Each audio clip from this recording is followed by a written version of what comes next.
So here we're going to charge at the creatures and ask Layla to join us. I believe I did the exact same thing last time as well. I can't be too sure, but I'll read everything. Okay, I'm going in. I say, Layla, wanna come with me? What? Layla writes, no wait, I think we should see what the creatures do first. Alright, I say, I'll go on ahead then. You can join me later if you change your mind. I then start running towards the group of creatures and don't look back. The beasts are already somewhat separated from each other, so I choose to start with the marauders since they seem to be the least dangerous of the bunch. I charge at the scorpion-like creature that is a bit further away from the other two, and I attempt to stab it in the face. Speed check level 3 successful. Now, if my information is correct, when a giant scorpion-like creature gets attacked directly from the front, it does not consider itself overwhelmed by a large number of attackers. Its first reaction should be to attack me with its tail instead of blocking me with its claws. This means that the way to its head will remain clear as long as I am fast enough to evade the tail. I move in range of Marauder's tail, and just as it strikes, I make a quick dash forward, stabbing the Marauder in one of its eyes. As the scorpion-like creature retracts in pain, I take the opportunity to run my knife through the back of its head, finishing it off in one strike. I then take my knife out of the Marauder's head, and I look towards the other two scorpion-like creatures, trying to decide which one I should attack next. No wait, this isn't over yet. I look up and I see that one of the manticores is now diving straight at me. I knew it. The manticores were waiting for me to kill something before attacking me. They were doing the same thing in Hardrick's fight and in this one before. I jump out of the manticore's way and then I slash at its wing with my knife in order to cut off the feathers that needs to fly properly. The creature tries flying away, but it no longer managed to gain altitude and it crashes to the ground. I give the beast no time to recover and jump at it with my dagger, slitting its throat in one move. Intimidation successful.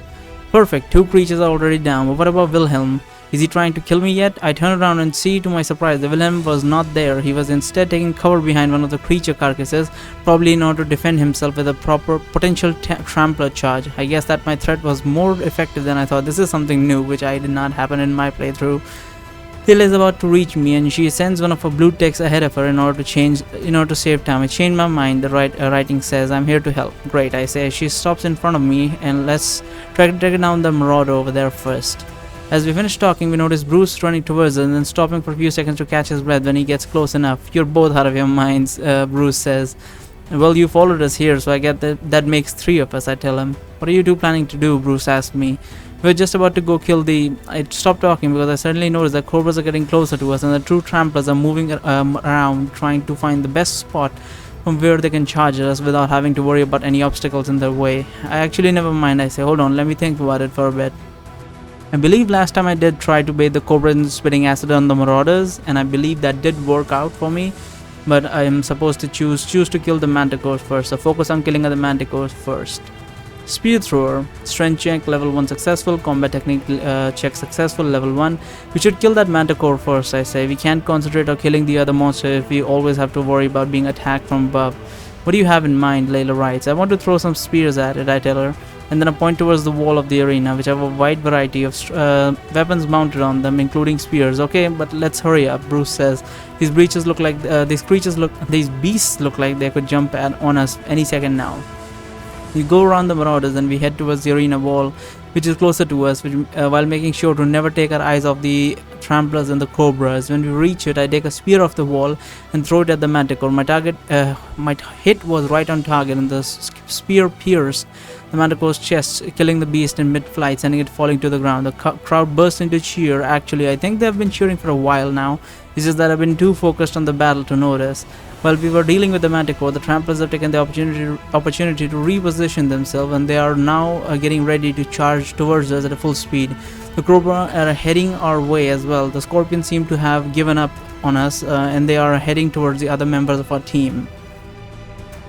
Strength check level 2 successful. Layla, could you take care of those 2 cobras? I say. I'll go deal with the tramplers in the meantime. My strength level should be more than enough to be able to break through their tough hides.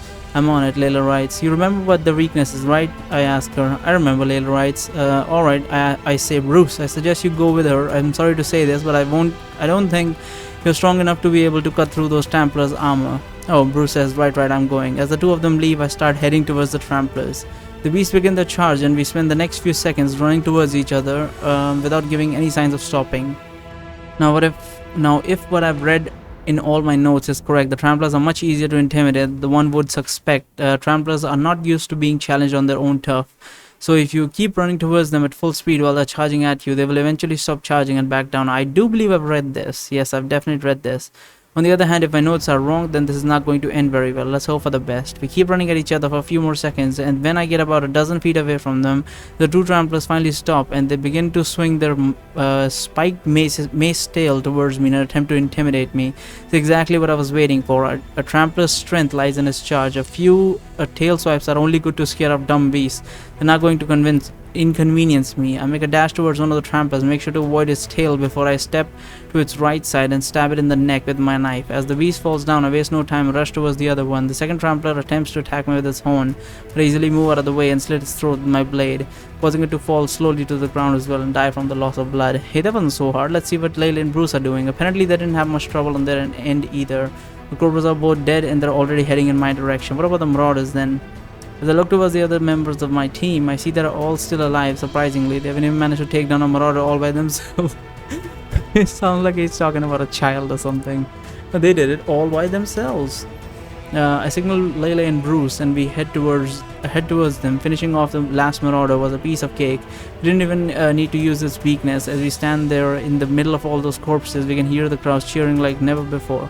They're obviously not expecting us to win. Bruce is raising his arm in victory and the rest of us are just waiting for the announcer signal that the round is over, so we can finally get a bit of rest. After a while, the announcer finally asks us to clear the fighting arena and we prepare to go back to our division room. I believe everything is similar to this. It takes us about a minute, but we eventually get back to our division area. Once we re-enter our room, the red gate closes itself behind us. I need to go get something from my backpack by themselves shortly after we enter the room. I'll be right back. He then goes to open the door, and when he exits the room without saying another word, the announcer says all of a sudden, it appears that we need to take a small break in order to do a little inventory of our remaining creatures. Please remain patient. This shouldn't take too long. Ha, Bruce says. They're already running out of creatures. I bet they weren't expecting so many of them to be taken out in the few fights. Was that all? I was hoping to, so I don't think they're done. I haven't seen any griffins yet. Or maybe they're only done with the small fry and the show is just beginning.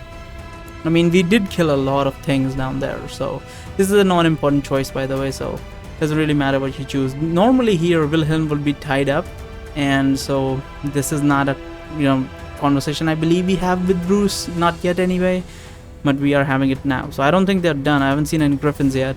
Didn't you say that you already killed the griffins though? Bruce says, yeah, but I don't think those were the only ones, I say. I wouldn't be too sure about that, Bruce says. Capturing griffins is hard, and I heard that some of their creatures also died during training. If their inventory ran out, they might be forced to go back to using creatures from the regular events for the other divisions. Hitting checks successful level 2. I believe this is the same one. I paid you to get the job done. Yeah, this is the conversation between, the Ollander ambassador and Wilhelm. I wonder if it's any different considering we intimidate him. Let's see. I paid you to get the job done, not to hear your excuses, the master shouts. You didn't pay me anything, Wilhelm said. You just promised me that you'd get me out of this place and that you'd make sure I don't get executed for killing a teammate as long as I keep my end of the bargain. Well, I'm here to tell you that the deal's off. I'm not doing it anymore. It's too risky. He's already on to me. He told me that much. I don't feel like pissing off the Stillwater any more than I already have. He's not a Stillwater, you moron, the ambassador says. He's a Lacetti. You can't know that for sure, Wilhelm says. Of course I know for sure, you idiot, the ambassador says. Now get back there and do your job properly. I'm not doing any job anymore, Wilhelm says. Stop bothering me. I already said what I've had to say. Soon after the conversation ends, announcer picks his voice magnifier back up and gets ready to make another announcement. Sorry for the delay, everyone, the announcer says. After checking to see which creatures we have left, it is my sad duty to inform you that our special stocks of creatures have been depleted, and then we'll have to go back to our regular stock. Why this did not happen because in my playthrough, because I did not kill that many creatures. So this is definitely interesting to see. After checking to see which creatures we have left, it's a sad duty to inform you that our special stocks of creatures have been depleted, and we'll have to go back to our regular stock from this fight onwards.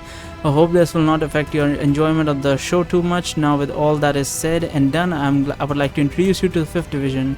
Back to the regular stock, huh? I guess those griffins and gargoyles that we killed in the underground caverns 2 days ago must have been their last reserves then.